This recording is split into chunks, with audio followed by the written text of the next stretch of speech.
For my Dharma message today, I would like to talk about Shinran Shonin's names. We learned that he had 7 names during his lifetime. Each name marked a significant part of his life.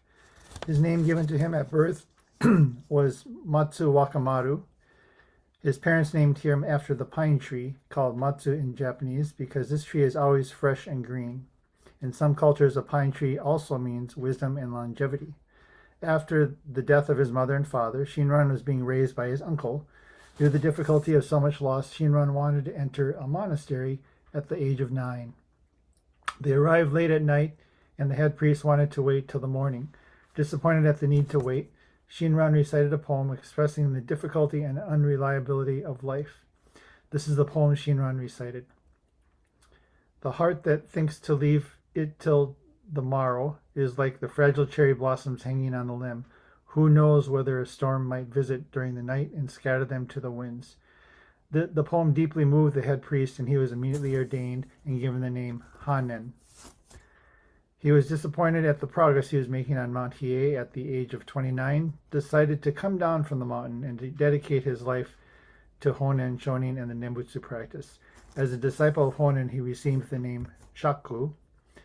He was later given a second priest name by Honen of Zenshin. As the Nembutsu teaching of Honen and Shinran gained popularity, they attracted opposition amongst the Buddhist establishment and were exiled to the radical nature of what they were promoting. Shinran was disrobed and given the secular name by the government Fuji Yoshizane. Honen and Shinran were exiled to remote and separate areas of the country. While in exile, he gave himself the name of Gutoku Shaku Shinran, which means foolish, stubble-haired Shinran, disciple of Amida Shakyamuni Buddha. It reflects his deep humility and self-awareness. He felt he was neither a monk nor a lay person. He chose the name Shinran because it comes from a combination of 2 of the Pure Land masters he identified as being important in the Nembutsu tradition, Tenjin, which is the name of Vasubandhu, and Donran, which is Tanluan. 600 years after Shinran's death, he was given the name Kenshin Daishi, which means great master, seer of truth, by the Japanese Emperor Meiji. 7 names might sound like a lot, but if we look at ourselves, we all may have many names given to us. Most of us have a first name, middle name, last name, nickname, names people might call you in anger or in love, names that identify your relationships like brother, sister, aunt, uncle, aunt, dad, mom, grandma, grandpa, bachan, and jichan.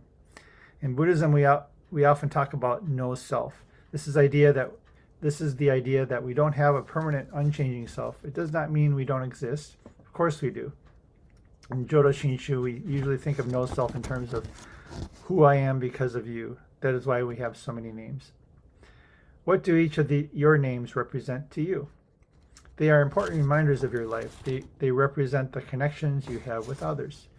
When you hear your different names called out to you, since we can usually recognize the voices of those we are closely connected to, what feelings does it give you? What feeling do you get when you hear your child or grandchild calling you? For those of you who are still students, what feeling do you get when your teacher says your name? For those of you whose parents are still alive, what feeling do you get when your parent calls out your name?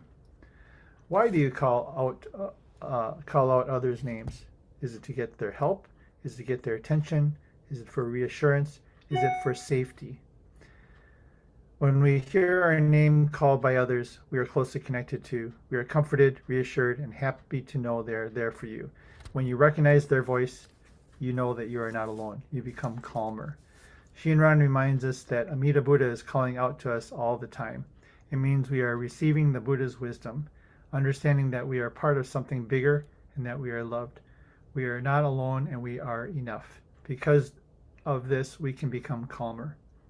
Amida Buddha has another name, Namo Amida Butsu. When we gasho and say Namo Amida Butsu, we are calling out Amida Buddha's name in response to the kindness of the Buddha. When we say Namo Amida Butsu, we are thinking of the Buddha. By doing that, we are being thankful for our parents, for our grandparents, for our family, and for friends, and our friends for being part of our lives. And we are also thankful for all the beings all the things that have made our lives what it is today. So please join me in Gasho as we recite the Nembutsu together. Namo Amida Butsu.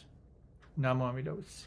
Namo Amida Butsu. Namo Amida Butsu. Namo Amida Butsu. Namo Amida Butsu.